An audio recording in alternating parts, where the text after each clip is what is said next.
Olá, muito boa tarde para você. Chegamos, seja bem-vindo, seja muito bem-vinda. Está no ar o Pauta Aberta desta sexta-feira, dia 3 de fevereiro de 2023. Este é seu noticiário da tarde aqui na TV Evangelizar.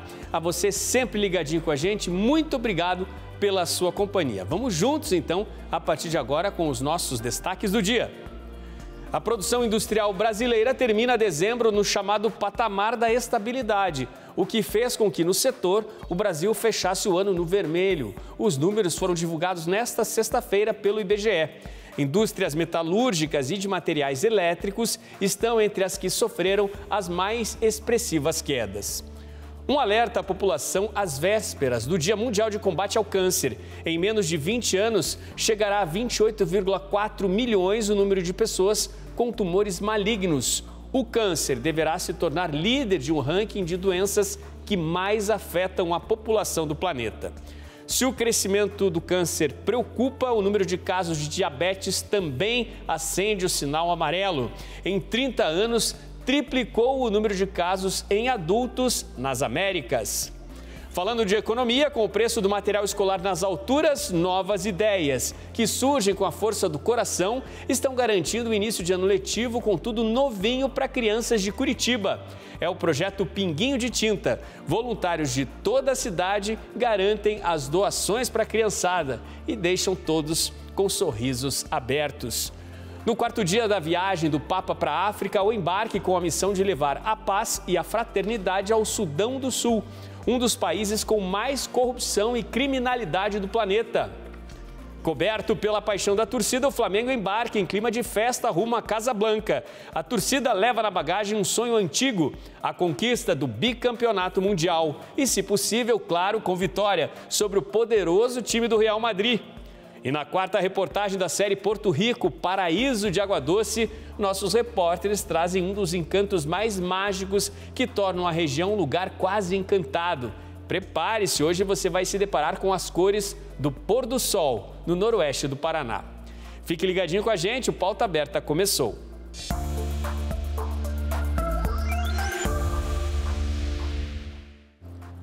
A gente já noticiou aqui no Pauta Aberta a alta de até 30% no material escolar para este ano de 2023. O preço médio para o ensino infantil pode variar entre R$ 80 e R$ 300 reais. Um valor que nem todas as famílias conseguem ter, né? Ainda mais assim de uma hora para outra. É pesado para o orçamento. Aí é que entra em ação a solidariedade.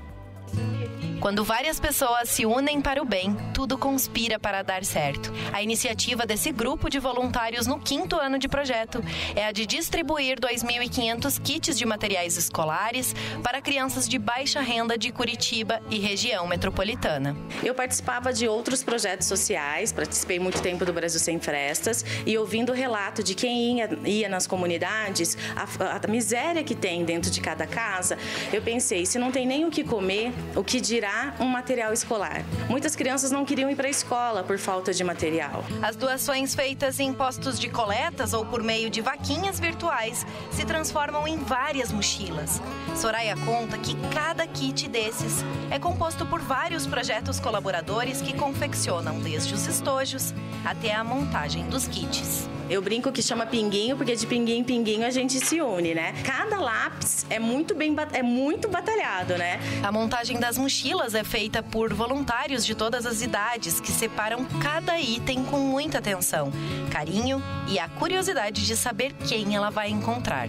Uma dessas mochilas, montadas com muito afeto e carinho, encontrou olhinhos felizes na comunidade Iguatemi, em Araucária, cidade da região metropolitana de Curitiba. E você é outra? Você gostou da mochila, viu? Ela é muito legal e também tem rodinha. A alegria das crianças a cada mochila entregue era visível. Mas mais do que as crianças alegres, as mães também seguiam para suas casas aliviadas, com uma despesa a menos no orçamento familiar.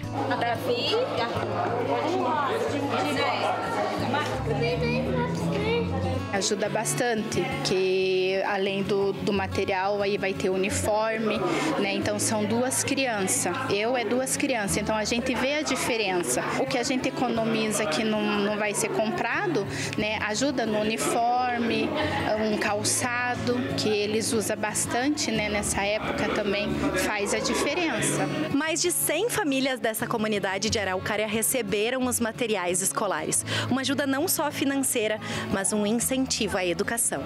Eu gostei que tinha meus materiais em um caderno novo. É a motivação para as crianças, né? Para ir para a escola, né? Então faz a diferença. Aqui a gente faz um trabalho voluntário com roupa, com material escolar. Também a gente faz pão para entregar nas casas. Tudo que é doado é muito bem aproveitado. Então a gente trabalha muito com doação de material novos, também materiais usados, que a gente faz aquela reciclagem para poder entregar para a criança que está necessitada. Trigo, roupa, o que a pessoa puder doar, a gente recebe de coração e vai fazer a ajuda e a diferença na vida dos familiares aqui. É isso, né? Uma iniciativa linda que leva também alegria a tantas crianças aí que precisam do material escolar. Esse e vários outros projetos de ajuda ao próximo, que arrecadam não apenas material escolar, como também alimentos e gêneros de primeira necessidade, sempre tem muita dificuldade, né, de atingir as metas. Caso você possa ajudar, fica aqui o nosso pedido, nosso incentivo também. A produção industrial no Brasil manteve estabilidade no último mês de dezembro, o que fez com que fechasse o ano passado em queda, no vermelho mesmo.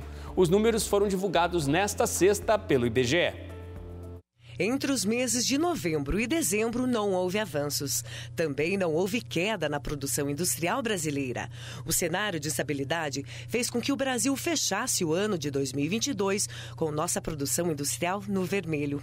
Um recuo de 0,7% na comparação com o ano anterior, 2021. E quando o IBGE faz uma comparação ao período pré-pandemia no setor industrial, o recuo é ainda mais forte, de 2,2%. Na comparação com o momento de mais crescimento na série histórica, maio de 2011, o tamanho da queda assusta, 18,5%. Um encolhimento bem expressivo no setor industrial.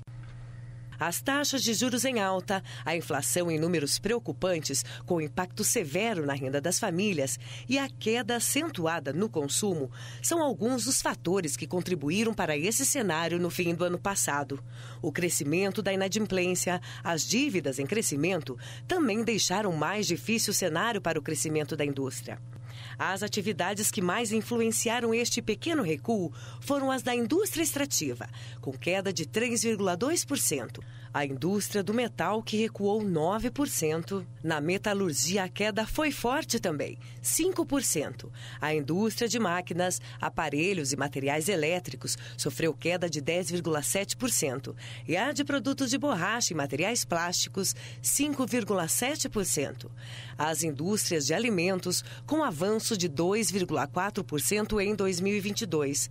De veículos, carrocerias e reboques, em alta de 3%. A de produtos químicos, que também cresceu 2,3%, trataram de equilibrar essa balança e de deixar mais perto da estabilidade o crescimento industrial em 2022. Falando de saúde, agora amanhã, 4 de fevereiro, é Dia Mundial de Combate ao Câncer. Dados globais mostram que em 2040 o número de novos casos de pessoas diagnosticadas com tumores malignos chegará a 28,4 milhões, tornando o câncer líder do ranking das doenças que mais afetam a população mundial. Considerando a realidade brasileira, de acordo com o Instituto Nacional do Câncer, o INCA, são esperados 704 mil novos diagnósticos de câncer a cada ano, entre 2023 e 2025. Cerca de 1/3 das mortes está ligada a fatores como, por exemplo, baixo consumo de frutas e vegetais.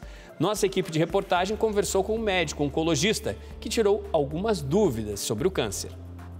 O câncer é a segunda principal causa de morte no mundo. A nível global, 1 em cada 6 mortes estão ligadas à doença. 1/3 das mortes estão relacionadas aos estilos comportamentais e alimentares.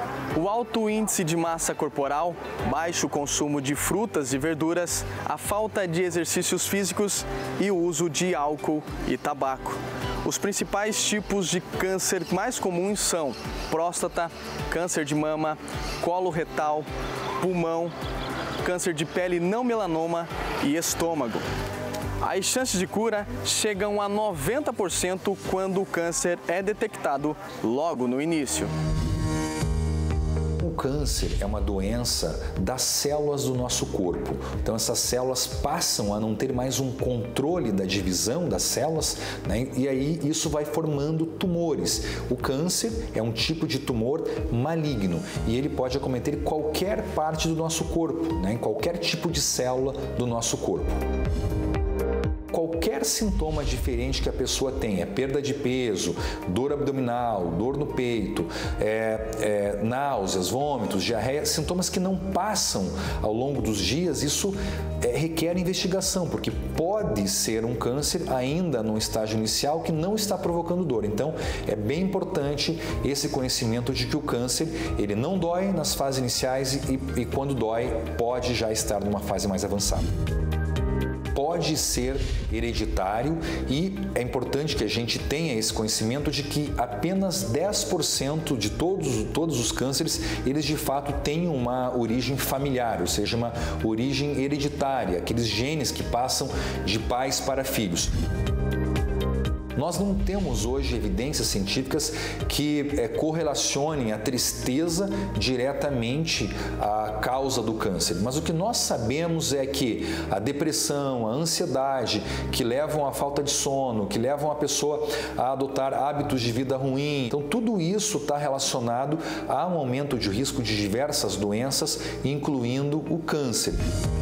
À medida que ele vai evoluindo ao longo do tempo, ele vai invadindo, ele vai infiltrando os tecidos em torno do local primário, onde ele apareceu.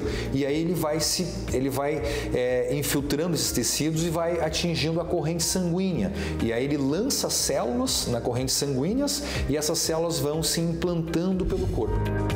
O câncer não é contagioso, então alguém que tem uma pessoa com câncer na família, um amigo, não precisa ter medo de chegar perto, o câncer não passa de uma pessoa para outra, o câncer não é contagioso e as pessoas que têm câncer, elas precisam de ajuda, elas precisam de apoio. Os alimentos que estão relacionados a um fator de proteção são os alimentos saudáveis, os alimentos sem conservantes, os alimentos orgânicos, né, os vegetais orgânicos, frutas e verduras de modo geral, grãos de modo em geral.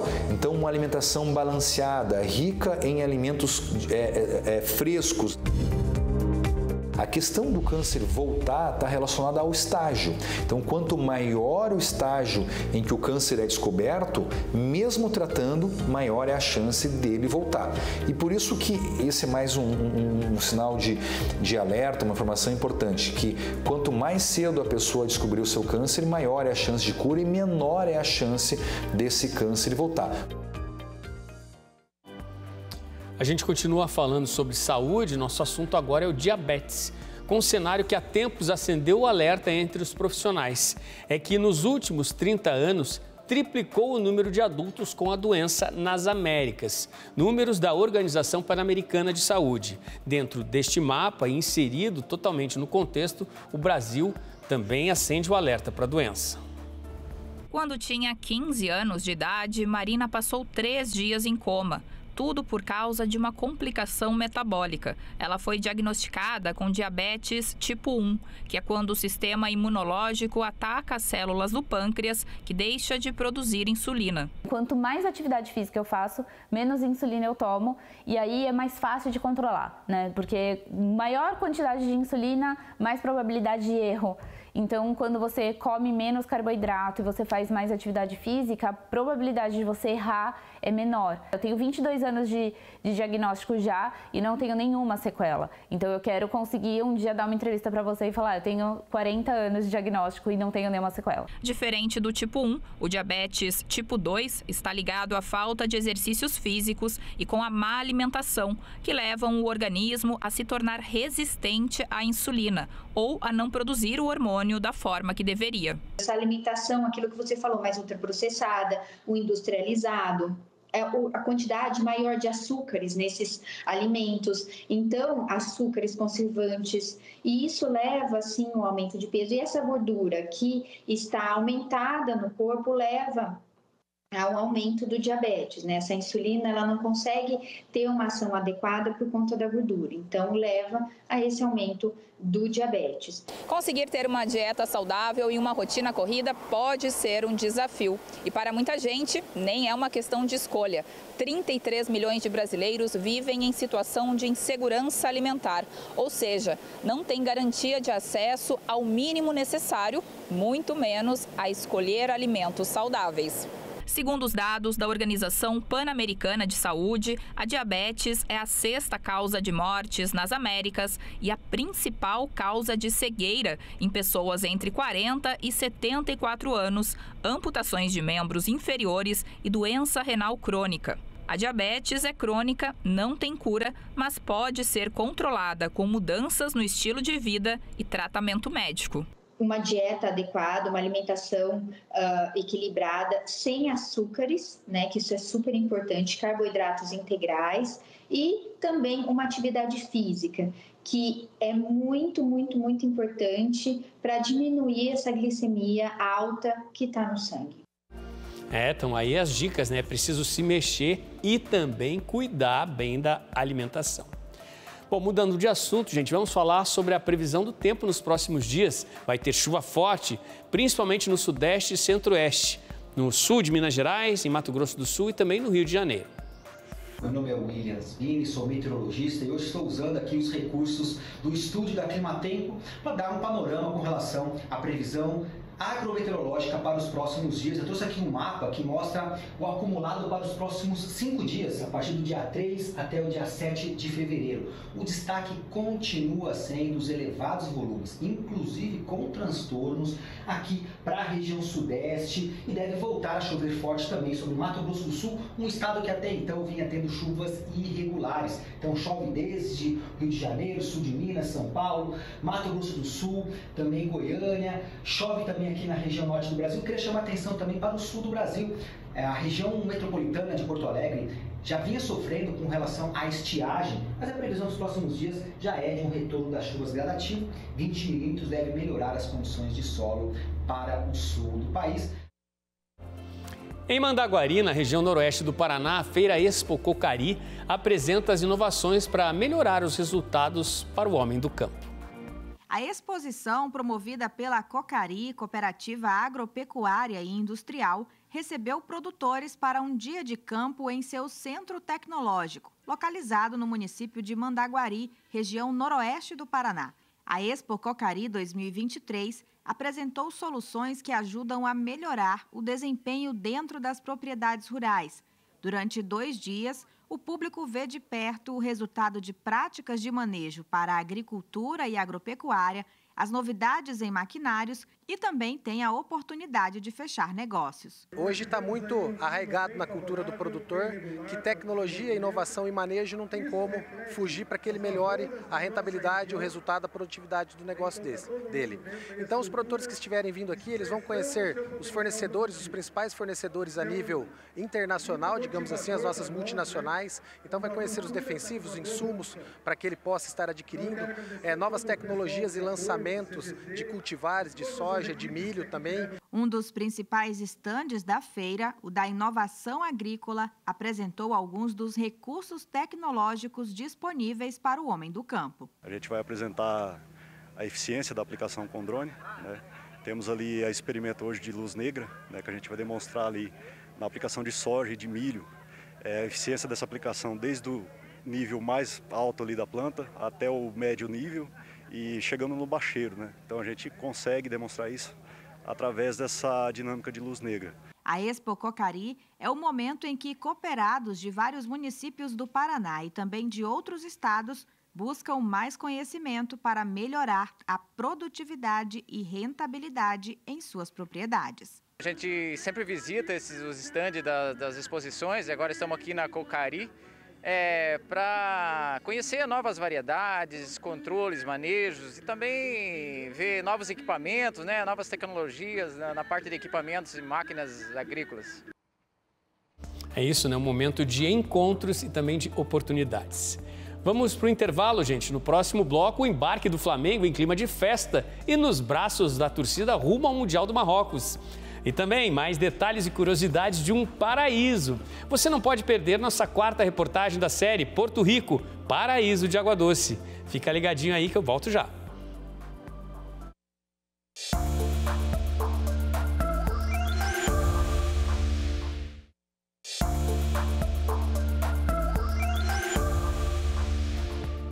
O Pauta Aberta está de volta para este segundo bloco. Você de casa, sempre com a gente aqui na TV Evangelizar. Obrigado pela sua companhia. Vamos agora falar sobre a viagem do Papa. O Papa Francisco encerrou nesta sexta-feira a primeira etapa da viagem apostólica que começou pela República Democrática do Congo. O último compromisso do pontífice no país da África Central foi um encontro com a cúpula da Igreja Católica Congolesa. Antes de se despedir da República Democrática do Congo, onde cumpriu agenda nos últimos 3 dias, Francisco reservou espaço para saudar os membros da Conferência Episcopal do Congo, que reúne bispos dos 48 distritos eclesiásticos do país e é membro do Simpósio das Conferências Episcopais da África, em Madagascar. No encontro tão aguardado pelos líderes da Igreja Católica Congolesa, o Santo Padre citou a história do profeta Jeremias, que foi chamado a viver sua missão num momento dramático da história de Israel, marcado por injustiças, abominações e sofrimentos. Comparou a missão do profeta à dos bispos do Congo, a quem pediu proximidade de Deus e profecia para o povo, e insistiu para que eles não percam de vista os propósitos da Igreja. Que não suceda de pensar-se autossuficiente. Que não nos imaginemos autossuficientes e muito menos que vejamos no episcopado a possibilidade de escalar posições sociais e exercer o poder. Sobretudo, que não entre o espírito da mundanidade, que nos faz ver o ministério segundo os critérios remuneradores da própria conta bancária, que nos torna frios e distantes na gestão daquilo que nos está confiado, que leva a servir-se da função em vez de servir os outros, e a deixar de cuidar da relação indispensável, que é a relação humilde e cotidiana da oração. Não esqueçamos que a mundanidade é o pior que pode acontecer à Igreja. O pior, frisou Francisco. De lá, o Santo Padre seguiu direto para o aeroporto de Kinshasa para a cerimônia de despedida e, na sequência, embarcou com destino ao Sudão do Sul, segundo o itinerário de Francisco. Do aeroporto internacional de Djibouti, na capital do país, ele se dirigiu para o Palácio Presidencial, onde foi acolhido pelo presidente Salva Kiir. Francisco permanece no país até o próximo domingo. Neste final de semana, Francisco cumpre uma longa agenda de compromissos no país. Ele terá encontros com a comunidade católica local e momentos de oração. No domingo, o Santo Padre preside a Santa Missa e, logo após a celebração, embarca de volta para casa. De Roma, na Itália, Jucinei Cardoso para a TV Evangelizar. Uma aventura entre amigos de pesca noturna virou desespero e quase terminou em tragédia na Austrália. 3 pessoas foram encontradas perto da costa sul do país, agarradas a um cooler em alto mar. O governo australiano divulgou um vídeo do acontecimento. Os 3 homens estavam em uma pesca noturna quando o barco apresentou falhas no motor e a água invadiu a embarcação. De acordo com a Autoridade Australiana de Segurança Marítima, um localizador de emergência foi ativado. Os homens foram encontrados utilizando coletes salva-vidas e agarrados em um cooler. Uma embarcação da polícia realizou o resgate e os 3 estavam com ferimentos leves. Que desespero, hein? Esses foram resgatados, nova vida para eles. Depois de 5 décadas de história, a Boeing resolveu aposentar o Jumbo 747, um dos aviões mais icônicos da aviação. A Boeing entregou nesta terça-feira o último exemplar de seu lendário 747, o avião que democratizou o transporte aéreo, transportou presidentes dos Estados Unidos e se distinguiu por sua corcova na parte frontal da fuselagem. Milhares de atuais e antigos funcionários, clientes e fornecedores da fabricante de aeronaves assistiram à entrega do avião, um cargueiro 747-8, com as cores azul e laranja da companhia Atlas Air, na fábrica de Everett, no noroeste dos Estados Unidos. A Boeing vira uma página importante da aviação civil ao deixar de fabricar o avião mais de 50 anos depois de seu primeiro voo e da construção de 1.574 exemplares.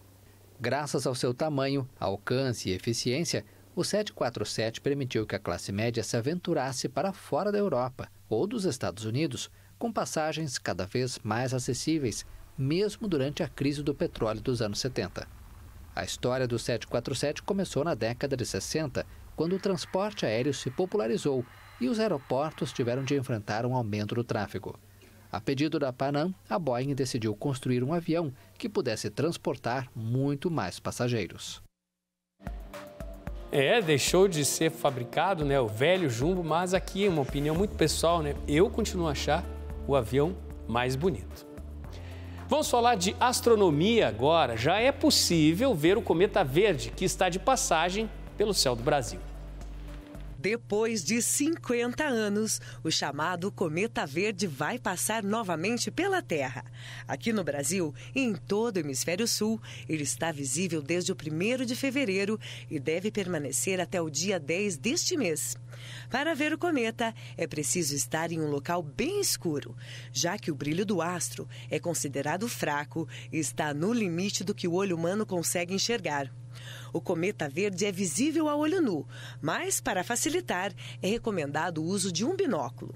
O astro muda de posição com frequência de uma noite para outra. Para saber para onde olhar, alguns aplicativos como Starwalking e Stellarium informam a localização do cometa. Vamos falar de futebol agora. Coberto pela paixão da torcida, o time do Flamengo embarcou ontem à noite no Rio de Janeiro rumo ao Mundial do Marrocos. Uma festa daquelas da massa rubro-negra que leva com essa equipe toda a fé e esperança na conquista do bicampeonato mundial. O Flamengo partiu na noite de quinta-feira com destino ao Marrocos nos braços da torcida. Como já é tradição, quando o time sai do país para disputar grandes competições, os rubro-negros se reuniram no centro de treinamentos do Ninho do Urubu, em Vargem Grande, e em diversos pontos do caminho até a chegada no Aeroporto Internacional do Galeão, no chamado Aeroflá. Nas ruas tomadas de pessoas vestidas de vermelho e preto, foram cantadas as músicas clássicas da torcida e sucessos recentes que pedem a conquista do mundo novamente. A partir da próxima terça-feira, em Tanger, os atuais campeões da Libertadores começam a busca pelo tão sonhado bicampeonato mundial. O adversário do rubro-negro vai ser definido no próximo sábado, na partida entre o Al Hilal da Arábia Saudita e o Wydad Casablanca do Marrocos. Se passar, o Flamengo provavelmente vai enfrentar o todo-poderoso Real Madrid, que joga a semifinal contra o vencedor do duelo entre Al Ahly do Egito e o Seattle Sounders dos Estados Unidos. A final vai ser no próximo dia 11, em Rabat. Expectativa enorme aí da torcida rubro-negra. Um encontro mais do que especial está movimentando o Rio de Janeiro. É a 13ª Bienal da Uni, que vai até o próximo domingo. Na programação estão debates, mostras de artes, shows e uma série de oficinas, oficinas voltadas para diversas áreas do conhecimento. Reunir para multiplicar. Os tambores e gritos de guerra pedem mudanças e melhorias na educação.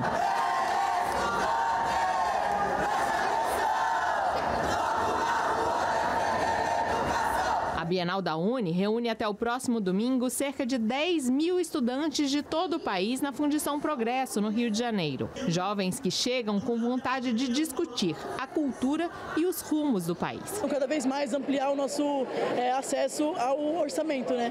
Acho que essa é a principal luta que a gente tem que tocar nesse ano, porque, por exemplo, na minha faculdade vai aumentar o bandejão e muito estudante que precisa da permanência não vai conseguir se manter, né? Com essa troca, sobre a educação e a cultura que é tão importante e pouco valorizada, em todos os cantos do Brasil. A juventude atualmente ela necessita de uma reestruturação nos moldes de planejamento para a nossa cultura, na cultura nacional. Uma das principais pautas é o reajuste das bolsas estudantis. Para o estudante que ganha R$600, no caso da graduação, é muito importante ter esse reajuste para que ele permaneça no ensino superior. A ministra de Ciência, Tecnologia e Inovação, Luciana Santos, participou do evento e prometeu reajustes nesse primeiro semestre. As bolsas de iniciação científica, as bolsas de mestrado, de pós-graduação, o ou até mesmo da graduação, elas têm uma importância vital para o futuro da ciência, tecnologia, inovação e da educação brasileira. A ministra da Saúde, Nízia Trindade, também compareceu e afirmou que é importante aumentar o diálogo com os estudantes. Os desafios da saúde são imensos,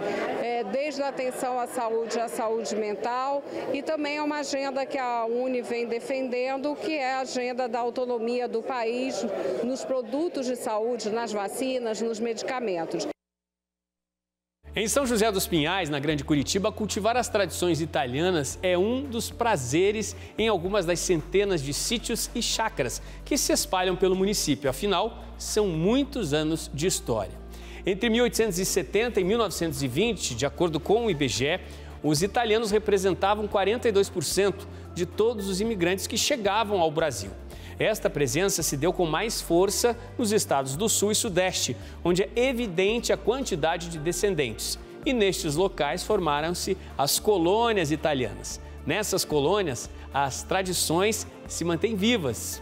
Uma delas é a Pisa da Uva, uma arte secular relacionada à colheita da fruta e à produção de vinhos. Agora, em tempos mais modernos, viver esta experiência é sinônimo também de descontração, alegria, de um alívio às tensões daquela nossa rotina corrida.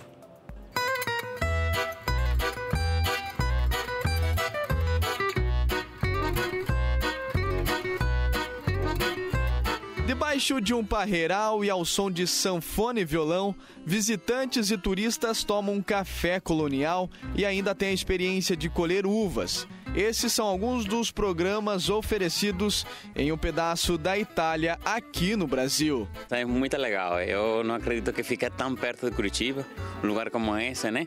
Você está em contato com a natureza, com as uvas, comida muito boa. É fantástico. É um momento assim muito aprazível. Viver experiências memoráveis, conviver com a natureza, são pontos importantes do turismo rural em São José dos Pinhais, região metropolitana de Curitiba. São mais de 140 anos de história, cultura e muitos momentos inesquecíveis. A nossa casa, ela traz essa história, tá aí toda a trajetória histórica na parte da uva, né, na parte do vinho, na parte da gastronomia, principalmente, né? Então, o que a gente procura fazer aqui é homenagear nossos antepassados através dessa tradição. Depois do café, os visitantes do lugar têm a oportunidade de conhecer um pouco mais da história da fabricação do vinho. Este método tradicional, que consiste em prensar as uvas com os pés, se chama Pisa das Uvas. Após algumas horas, a fermentação começa, os aromas e as cores começam a ser liberados, dando início à produção de vinho. Um momento relaxante, divertido e terapêutico, resgatando histórias e tradições. A questão da Pisa, ela produz o melhor vinho, porque com o peso do teu corpo você não consegue quebrar os cachos de uva, nem aquelas uvas verdes que dão acidez no vinho. E você pisando, você retira a maior concentração da cor da casca da uva. A história da Pisa da Uva é tão antiga quanto a do vinho. Hieróglifos egípcios já mostravam este método para a produção de vinhos, que foi difundida para o mundo todo. E para os visitantes, a experiência foi única. É uma sensação assim, até estranha, né? Você pisar sobre as uvas, mas por um outro lado, uma sensação renovadora, assim, uma experiência muito bacana mesmo. É muito legal, uma sensação muito divertida. Foi maravilhoso, assim, uma experiência única, né? E a gente vê vídeos em filmes, então, nossa, foi muito legal a sensação, assim. Além de relaxar, um cheirinho delicioso, um aroma maravilhoso que sobe, assim, a gente se sente num cantinho da Toscana. Por aqui, a paixão e a tradição se misturam no cultivo das parreiras.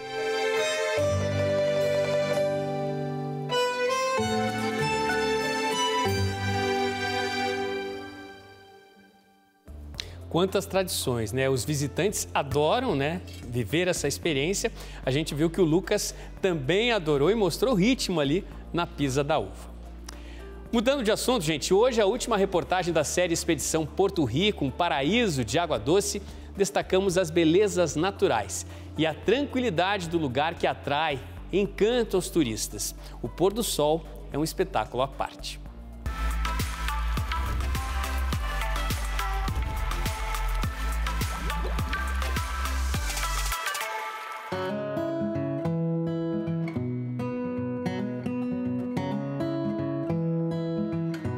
Capital do Litoral da Água Doce do Paraná é um título que cabe bem à pequena Porto Rico. A cidade de quase 5.000 habitantes, localizada à margem de um dos principais rios do estado e o segundo maior da América do Sul, o Rio Paraná, tem em suas praias de água doce o motivo que atrai milhares de turistas todos os meses.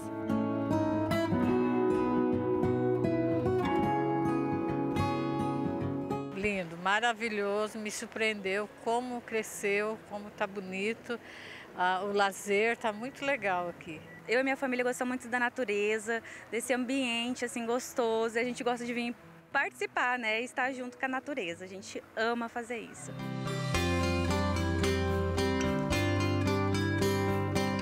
Quem vem a Porto Rico faz isso porque sabe que vai encontrar um lugar para lazer, descanso e cercado por belezas naturais. O turismo é uma das principais fontes de economia da cidade, que gera emprego e renda. Quem mora aqui sabe que é privilegiado. É uma cidade que eu criei 10 filhos. E eu moro aqui, eu nasci e me criei aqui já faz 55 anos. E é do turismo agora que eu vivo do meu sustento, né? O povo acolhedor e hospitaleiro é uma das riquezas do lugar. A outra, claro, é a própria natureza. Rico em biodiversidade, o município faz parte da área de proteção ambiental das ilhas e várzeas do Rio Paraná, uma condição para garantir a preservação e manutenção do meio ambiente.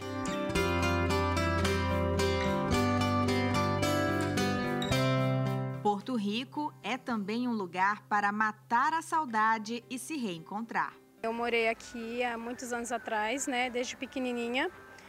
Aí eu fui para São Paulo e agora retornei para ver a minha mãe, a minha família, que eu não via há muito tempo, né? Que a lembrança e a saudade era muito grande. Depois de um dia inteiro explorando os atrativos que Porto Rico oferece, o visitante ainda tem a oportunidade de se despedir da cidade contemplando a beleza do pôr do sol.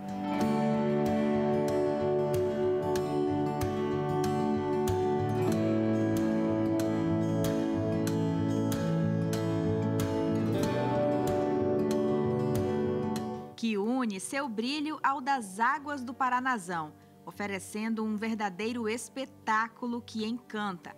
É como se fosse uma forma de agradecer pela visita e, ao mesmo tempo, convidando o turista a voltar. É gratificante estar nesse lugar aqui. Quem tiver a oportunidade de estar aqui, gente, não perca essa oportunidade, porque é maravilhoso. É uma paz aqui nesse lugar.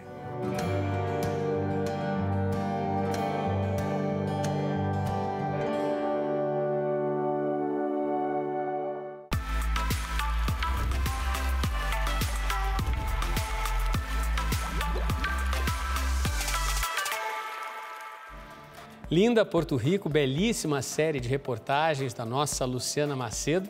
Eu ainda vou conhecer esse lugar.